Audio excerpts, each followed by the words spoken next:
I know he said it on the surface, no extra motivation. What do you think really he's thinking in his mind after last night? I mean, I don't know about Key probably spoke his mind way more than me when I was a player, but I can tell you exactly how I'd answer questions. God. I would say, we're here as a team. We're trying to do exactly what we came here to do. And then as soon as I step off that podium, I'm on the phone with my boys and be like, I'm going to beat his head in every time I see him. Every time I see him, I'm going to make sure my foot is on his throat, and he knows that I am the MVP of this league. That's how LeBron James thinks. I mean, think about his teammate, Marcus Gasol. I'll take you back to 2013. Do you know one of the things that pissed LeBron off more than anything? That he didn't win Defensive Player of the Year that year. You know why? Because LeBron James was on first team all defense. Marcus Gasol was on second team all defense, but yet Marcus Gasol won Defensive Player of the Year. And Bron has came out multiple times like, how the hell does that happen?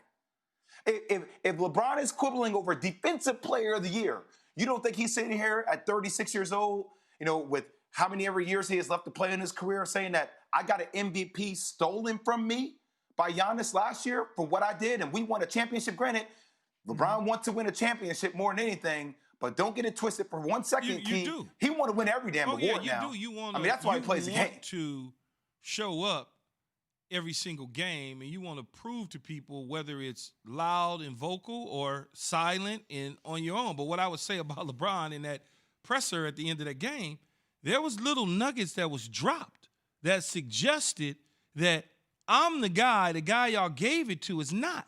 Saying things like, well, he's a great player. He plays, every night I try to play both ends of the floor, both defense and offense. It's just little breadcrumbs that my guy LeBron James likes to drop. If you're smart enough to follow him and pick him up, then you'll understand what he's saying, Jay.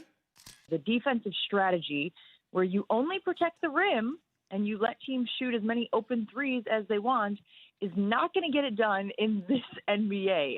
So I think there's a little bit of criticism for Coach Bud right now, trying to figure out, how you can be defensive, how you can be solid defensively in both of those areas. And the Bucks just not doing that right now. And I think, you look at what Giannis is doing, and it seems like he's trying to figure out what his role is on this team, which is strange. We know that he's been working on his outside shot. There were times where it seemed like he was not driving hard to the hole, which, again, if that's an offense that they're working on, great. But then if you are going to be the guy who's driving hard to the hole, and then you get put to the free throw line, you can't be shooting 58% from the line for the season. So I know they're still working on things. I know it's a new group of guys, and you're still figuring out whose roles are what and who's going to defend a guy like LeBron and who's going to defend an Anthony Davis when you have these types of matchups. But I think that there was a lot of room for improvement for this Bucks team yesterday. Jen, let's talk about strategy. I mean, the last 2 seasons, the best record overall in the NBA, and the same strategy was used against this team in the playoffs to stop them multiple times. Is this a make or break year for Coach Bud? I think that that's fair, Jay. I think it's fair to say that they gave him a shot coming off of this season where they underperformed in the playoffs as well. I think a lot of people use the bubble atmosphere as a reason, not necessarily an excuse, but a reason why this team wasn't able to gel and find the same level of success in the postseason as in the regular season.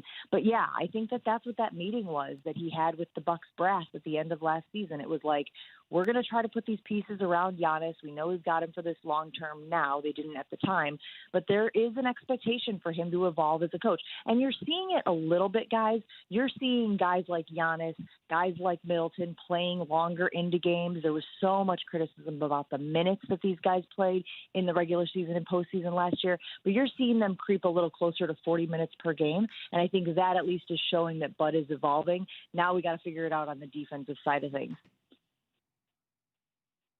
Jen, if Giannis is a skinny version of Shaq with the dominance he has on the court, does he have a Kobe on this team to help him win a world championship? Or Drew Holiday or Chris Middleton? Do they have that in them to be the closers for this team? Kobe is an awfully lofty goal, right? Like, we're talking about one of the greatest players to ever play the game. But I do think that a guy like Middleton can be the go-to guy if Giannis is going to play the Shaq. I read a great article earlier this week that was making that comparison, talking about how, even we joke about his free throws and how he's kind of creeping towards Shaq numbers in the free throw area. But you saw it earlier this week when they played the Nets guys, and there was some criticism for it. I think even on your program, talking about why wasn't Giannis taking the ball late? Why wasn't he, taking ownership of the offense? Who took that last shot against the Nets? It was Chris Middleton from the outside. So I think that there is some thought there on this team that he could be the guy. Thanks for watching ESPN on YouTube. For live streaming sports and premium content, subscribe to ESPN Plus right now.